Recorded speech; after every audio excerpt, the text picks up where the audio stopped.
आज का टॉपिक है magnetic field due to a magnetic field due to a straight short में actually क्या है current carrying straight current carrying finite conductor magnetic field due to a straight current carrying finite conductor.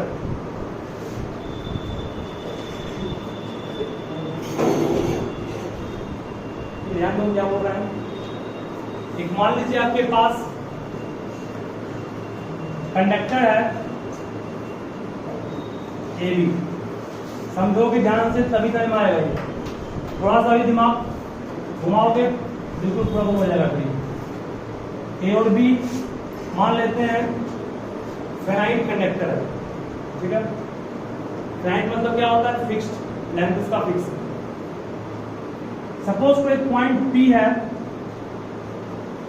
कितने distance पर point P है, मान लेते हैं wire से ए डिस्टेंस पर पॉइंट पी है, जहां पर हमको निकालना है क्या मैग्नेटिक फील्ड। इसके द्वारा इस पूरे ए बी वायर के द्वारा इस पॉइंट पी पर कितना फील्ड है।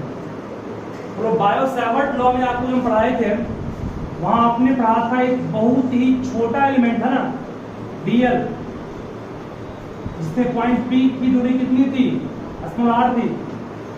इसके साथ एंगल कितना बनाया था, थीटा। तो उस पॉइंट पर मैग्नेटिक फील्ड का फॉर्मूला आपको हम पढ़ाए थे mu not by 4 pi into I D L sine theta by R cos पर। ये था ना क्या हो इंटू नहीं सही है मतलब मैग्नेटिक फील्ड हम आपको सिखाए थे ये किसी पॉइंट पी पर निकालना, किसी स्मॉल सेगमेंट में बहुत छोटा सेगमेंट है डीएल, उसमें करंट अगर आई पास कर रहा है तो उसके द्वारा किसी पॉइंट पी पर मैग्नेटिक फील्ड का ये फॉर्मूला हम लोग पढ़ाए थे। बट हमको आज स्मॉल सेगमेंट नहीं है, आज पूरा सेगमेंट ए बी है, उसके द्वारा पॉइंट पी पर कितना होगा करंट ये निकालना सीखना है कैसे आएगा, ठीक है। इसका यूज करेंगे बट समझो कैसे बनेगा। बहुत आसान है बट समझ जाओ। देखिए शुरू करते हैं।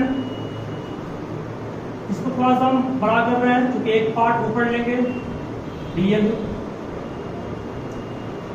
मान लिया जाए कि एक पॉइंट पी है जहां पर हमें निकालना है मैग्नेटिक फील्ड इस पूरे हॉल वायर ए बी के कारण। एक स्मॉल लेंथ मैंने लिया डीएल, डीएल लेंथ की दूरी पी से कितनी माना गया, आर मानते हैं जनरली, और आर मानते हैं ना, यहाँ ए मान लिया कहोगे तो आर मान लो, कोई दिक्कत नहीं, आर नहीं सही है तक, ठीक है। ए इसीलिए माने थे क्योंकि ये डिस्टेंस जो लिया हम परपेंडिकुलर डिस्टेंस, आर वाले में डिस्टेंस कैसा भी हो सकता है, इसको ये बहुत अच्छा रहेगा। ये कंडीशन है कि ए डिस्टेंस पर पॉइंट पी है जो कि परपेंडिकुलर डिस्टेंस है। डिस्टेंस क्या लिया, परपेंडिकुलर, क्या रखना। मान लो कि यहां से यहां तक का लंबाई है, ये लेंथ को मान लो एल लेंथ, ये लेंथ कितना है एल, ठीक है। दाऊद सबसे आवाज सुनी कर रहे हो, हम बार बार पढ़ाने वक्त एक भी आवाज तुम क्या होता है मेरे क्लास हम पढ़ाएंगे एकदम तुमको याद मैं जा रहेगा।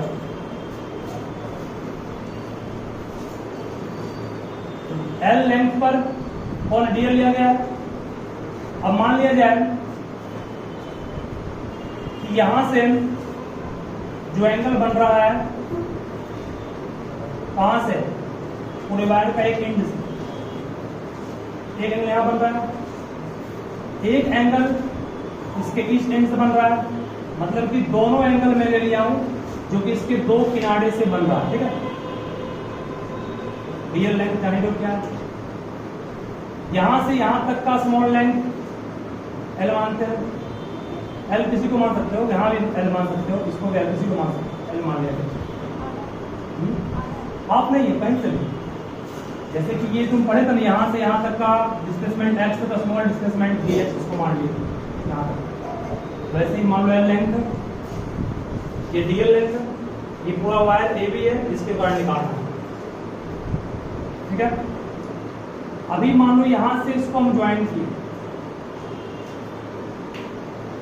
अभी कितना एंगल बन रहा है, ये एंगल मान लो थीटा बन रहा है, ये डिस्टेंस एल है, ये लेंथ एल है। एल क्यों मान रहे, कारण बताएंगे क्या कारण है इसका, फिगर रूप कीजिए।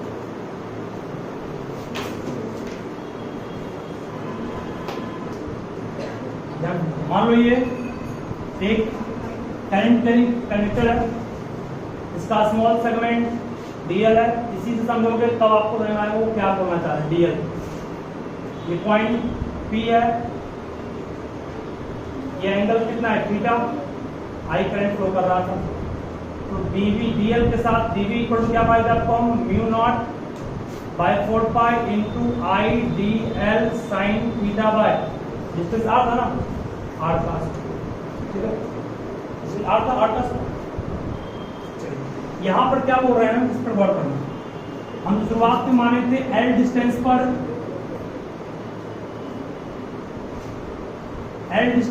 ए पॉइंट से उस सेगमेंट दूरी मान, सुनोगे, एल डिस्टेंस पर इस सेगमेंट स्मॉल सेगमेंट डीएल का डिस्टेंस मान लीजिए, ठीक है। ये स्मॉल सेगमेंट डीएल है, उसकी दूरी ए पॉइंट से कितनी है, एल, ठीक है।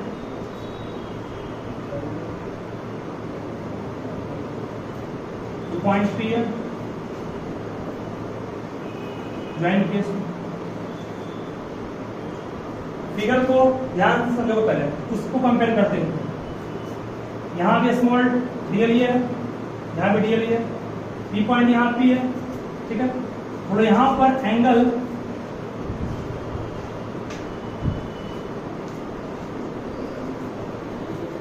नाइन्टी में एंगल ये है ना, 90 पर होगा, कोई जरूरी तो नहीं है।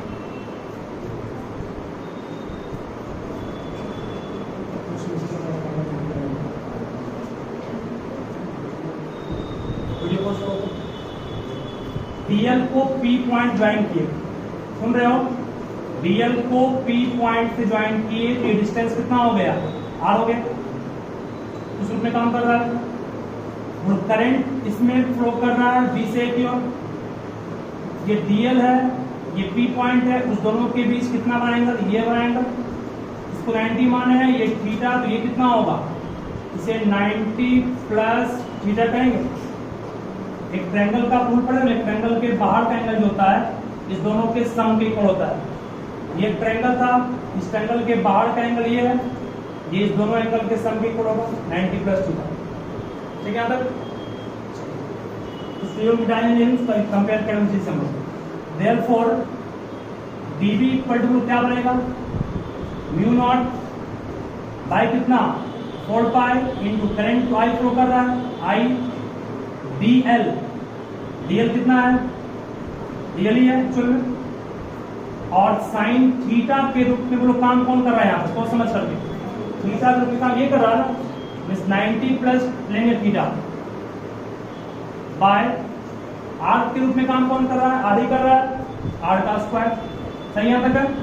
मीन्स डीवी इक्वल टू हमारे पास क्या बना, mu not by 4 pi into I D L sine 90 plus theta.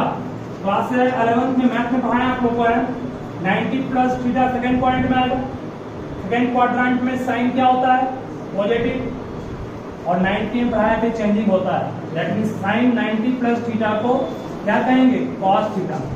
और जो स्टूडेंट बायो लिया हो उसमें भी ध्यान रखो इसको हमेशा कि साइन 90 प्लस थीटा का फॉर्मूला याद रख लोगे, कॉस थीटा होता है, और मैथ वाले प्रूफ भी कर सकते हो कैसे हुआ, ठीक है। चलो यहाँ तक क्लियर पढ़ने है, बस इसी फिगर को कंपेयर वहां से किए तो ज्यादा आइडिया मिला, यहाँ इस एंगल को नहीं इस एंगल होना चाहिए हम लोग, ठीक है। अब इसके बाद बट निकालना हमको स्मॉल सेगमेंट के कारण नहीं निकालना है इस पूरे का, है कि नहीं, हमको स्मॉल सेगमेंट के कारण ये दिया गया है ना, ये मैग्नेटिक फील्ड किसके कारण है? ये मैग्नेटिक फील्ड इस स्मॉल सेगमेंट के कारण है, बट निकालना है पूरे वायर AB के कारण। ध्यान से सुनोगे, इस स्मॉल सेगमेंट ने P पॉइंट पर कितना एंगल बनाया? थीटा बनाया। अगर हम थोड़ा सेगमेंट और बढ़ाते, एंगल और बढ़ता, कुछ और ऊपर लेते और बढ़ता, यहाँ से और लेंगे ऊपर और में बढ़ेगा, उससे नीचे भी लेंगे रियल और एंगल बढ़ेगा, यहाँ से बढ़ेगा। इसका मतलब है कि ये जो जो हम लोग सेगमेंट को बढ़ाएंगे और एंगल भी लगातार बढ़ेगा, नीचे ही बढ़ाएंगे नीचे भी एंगल बढ़ेगा। हम यहाँ पर क्या कर रहे हैं, इस पर ध्यान देना। देखिए, मान लो कि ये एंगल यहाँ से इस P पॉइंट से नीचे का एंगल, सपोज को पूरा एंगल φ2 है, क्या मान लिया इसको? φ2। और नीचे से ये एंगल क्या मान लिए? φ1। ठीक है, और ये दोनों एंगल हमेशा एक दूसरे के अपोजिट होगा, क्वेश्चन। अब एक चीज यहाँ और ध्यान दोगे, जो बोलने जा रहे हैं, पढ़े तुम लोगोगे, अगर साइन माइनस थीटा और साइन प्लस थीटा कब होता है? मैथ में कभी पढ़ा है इसको? है याद होगा हमारे ख्याल से। देखो, साइन का निगेटिव एंगल जो होता है वो बाहर निकल जाता है माइनस, और साइन का पॉजिटिव तो पॉजिटिव ही है। हाँ इसको ना, साइन का निगेटिव एंगल बाहर निकलता, पढ़े हुए ना, कॉस का बाहर निकलता है। और नेगेटिव सर क्यों लेंगे पहले ये भी था। 11th में आप लोग याद होगा पढ़े होंगे, होता है एंगल क्लॉकवाइज एक एंटी क्लॉकवाइज। ये लाइन एक्स एक्सिस के साथ एंटी क्लॉकवाइज में बना रहा है। इस एंगल को प्लस मिले कि माइनस मिले? प्लस, पढ़े हो ना? पढ़े। अगर इस एंगल को हम पूछेंगे इसके साथ, अब ये किस दिशा में बन रहा है? क्लॉकवाइज, तो क्या कहेंगे? माइनस इसको कहेंगे। ठीक है, मतलब एंटी क्लॉकवाइज का मतलब प्लस होता है, क्लॉकवाइज का मतलब माइनस। वैसे यहां पर भी आप देखिए दो डायरेक्शन है। P से इसने जो एंगल बनाया, इसमें क्लॉक के एंटी क्लॉकवाइज, इसने क्या बनाया? Clockwise anti clockwise, clockwise. और ये क्या बनाया? Anti clockwise. देखो है कि नहीं? मतलब इस एंगल को लेना पड़ेगा पॉजिटिव और इसको, ठीक है, यूज करेंगे इसका। हर चीज को हम डिस्कस कर दिए, चलो ध्यान देना आगे। बट यहां पर ये स्मॉल सेगमेंट है, स्मॉल सेगमेंट के कारण जो मैग्नेटिक फील्ड इस पॉइंट पर बना वो है, बट निकालना है पूरे सेगमेंट को। तो इस छोटे छोटे सेगमेंट के द्वारा बने सबको जोड़ देंगे तो मिल जाएगा पूरा सेगमेंट। जोड़ें कैसे? ध्यान से समझोगे। नेक्स्ट स्टेप है dV इक्वल टू, हम लोग के पास mu not by 4 pi into IDL sine cos theta by r का स्क्वायर। ये एक छोटा सा सेगमेंट पर था। इस पूरे सेगमेंट के लिए हमको इंटीग्रेट करना है कि डिफरेंशिएट करना है ना। स्मॉल वर्क अगर dw था, पूरा वर्क को निकालने के लिए स्मॉल मैग्नेटिक फील्ड dV है, पूरा मैग्नेटिक फील्ड निकालने के लिए हमको इंटीग्रेट करना पड़ेगा बोथ साइड। अब पूरा इंटीग्रेट कहां से कहां करना पड़ेगा? इंटीग्रेट कहां से कहां करें? इंटीग्रेट कहां से कहां करें? ये एंगल ऊपर कहां तक गया है? φ1, और नीचे कहां तक गया है? φ2। मतलब कहोगे सर φ2 प्लस की माइनस दोनों दोस्त करके φ2 प्लस मिलेंगे, φ1 क्या लेंगे? सही है, ठीक है ना? मतलब ये आपका क्लॉकवाइज है कि एंटी क्लॉकवाइज था, प्लस लिए, और ये क्लॉकवाइज है क्या लिए? बट आप इंटीग्रेशन में ये भी ध्यान रखिएगा हमेशा, पढ़ाए थे आपको कभी हम, कि जो लोअर लिमिट होता है वो हमेशा नीचे होता है, अपर लिमिट क्या होता है? ऊपर। दोनों में लोअर कौन है? लोअर ये कि लोअर ये? माइनस कौन है? कम यही है। इसको हम लोग नीचे करेंगे माइनस φ1, और ये क्या होगा? प्लस। ठीक है, यहाँ तक हर चीज को क्लियर कर दिए कि इंटीग्रेट क्यों किए। ये छोटे सेगमेंट का था, पूरे सेगमेंट का निकालना जब भी होता है तो इंटीग्रेट करना पड़ता है। इंटीग्रेट कहां से कहां करेंगे? कहां से कहां आपको निकालना? वायर AB का निकालना है। इसका A ने जो एंगल बनाया वो कितना है, और इसने एंगल बनाया था थीटा। अब ये बढ़ते बढ़ते कितना हो गया एंगल? φ1 नीचे कितना हो गया बढ़ते बढ़ते φ2 φ1 से निकाले φ2 φ1 को नेगेटिव क्यों लिए क्योंकि आपका एक क्लॉकवाइज है, इसको पॉजिटिव क्यों लिए एंटी क्लॉकवाइज। ठीक है यहाँ तक। चलिए अब मुझे यहाँ इंटीग्रेट किसके रेस्पेक्ट में करना है, इंटीग्रेट किसके रेस्पेक्ट में करना है, वेरिएबल ऑफ इंटीग्रेशन कौन है, डियर है ना। कांस्टेंट कौन कौन यहाँ पड़ा है, constant mu not by 4 pi और कांस्टेंट कौन आई। चलिए ध्यान सुनिएगा इसको, mu not by 4 pi into I तो हमने बाहर निकाल लिया, तीनों कांस्टेंट को, आई बाहर, आर आई कांस्टेंट है, म्यू नॉट कांस्टेंट, 4 पाई कांस्टेंट, बचा कौन माइनस φ1 से φ2 छोड़ दिए। अंदर में क्या बचा आपके पास cos थीटा बाय कितना आर स्क्वायर इंटू DL। बोलो वेरिएबल यहाँ पर कौन है, थीटा वेरिएबल है कि DL वेरिएबल है कि आर स्क्वायर है, थीटा, थीटा का बड़ा चेंज कर रहा है।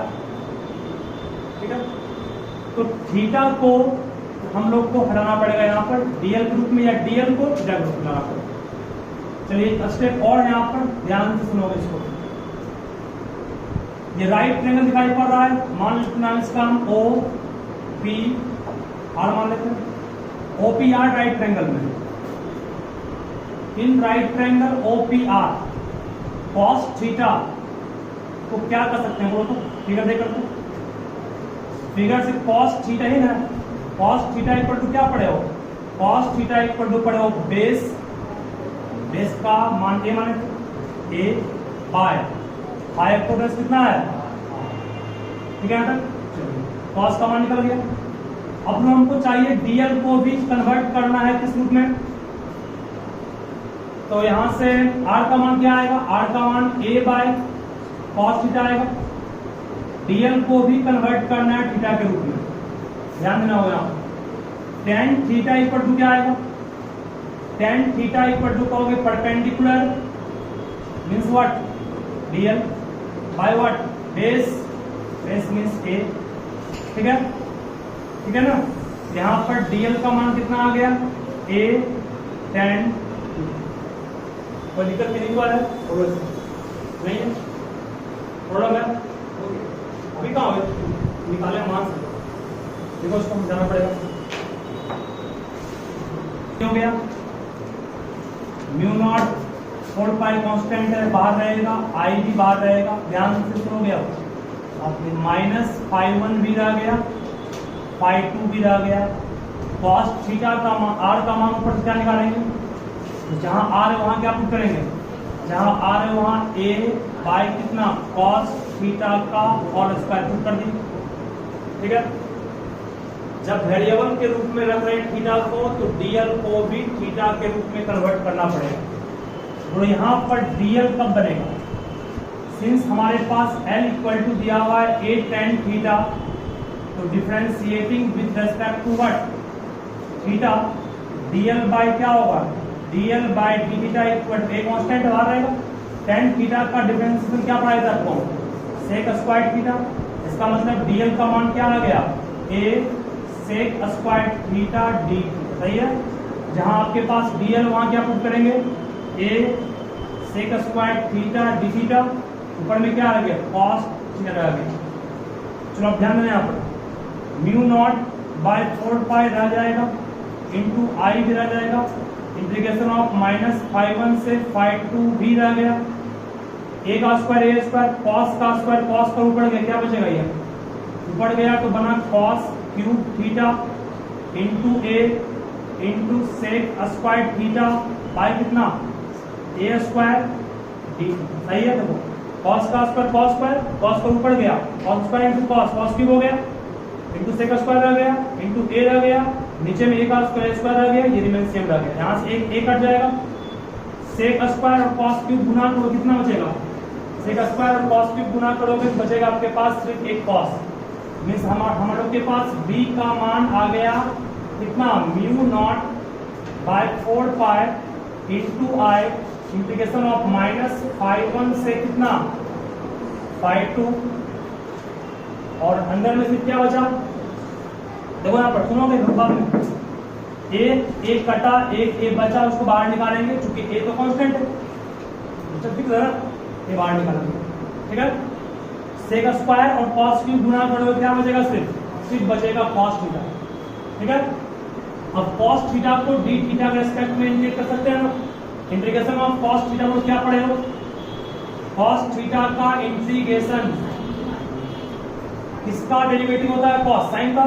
जब साइन का डेरिवेटिव कॉस है, समझ जाओ कॉस का इंटीग्रेशन क्या होगा, साइन थीटा, माइनस नहीं सिर्फ साइन होगा, ठीक है।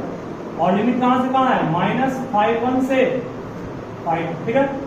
अब लिमिट पुट करने में आप लोग सीखे होंगे 11th में, अपर लिमिट को पहले पुट करते हैं, अपर लिमिट पुट को क्या आएगा, साइन हाई 2, सही है, माइनस हम देते हैं, माइनस पहले अपर पुट किए फिर माइनस, अब लोअर पुट करेंगे, लोअर पुट को क्या आएगा, माइनस साइन 5 बनाएगा, माइनस बाहर निकलता था, चलो माइनस माइनस क्या हो गया, साइन इसका माइनस बाहर निकला तो माइनस माइनस प्लस, मिस v0/4 into I by A into कितना, sine 5 plus what, sine 5 because minus comes out it become plus. This is the formula of magnetic field at the point P due to whole length AB। फिर से एक बार बता रहा हूँ, ध्यान से सुनोगे, बहुत इंपॉर्टेंट प्रूफ है ये। यहाँ पे पहले सोचे कहाँ से, bio Savart lower, video pause कर दो, बोर्ड से बताना पड़ेगा आपको।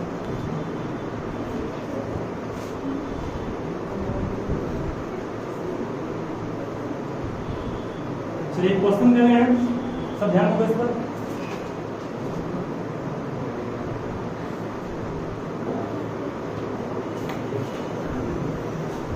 हो गया ना, मिलाएं, ध्यान देना। मान लो तुम्हारे पास कंडक्टर, करंट कैरिंग कंडक्टर मान दिया गया है, इस करंट कैरिंग कंडक्टर का नाम मान लीजिए AB, इसमें करंट सपोज को 20 एम्पियर फ्लो कर रहा है, ठीक है। इस पॉइंट से इसका परपेंडिकुलर डिस्टेंस सपोज को 2 मीटर, ठीक है। इसके पहले इंड को ज्वाइन किए P पॉइंट से, तो जो एंगल बना वो मान लो 45 डिग्री है। दूसरे इंड को ज्वाइन किए तो जो एंगल बना सपोज करो वो 30 डिग्री है। आपको क्या क्या मिल गया, I मिल गया, A मिल गया, ये है ना, I मिल गया, A 5 1 5 2 मिल गया, और कुछ चाहिए भी नहीं। निकालो फास्ट में मैग्नेटिक फील्ड कितना होगा, 10⁻⁻⁷। इसका मतलब कहाँ है, कितना होता है, ये फर्स्ट सिंपल था, ये भी हार्ड नहीं है।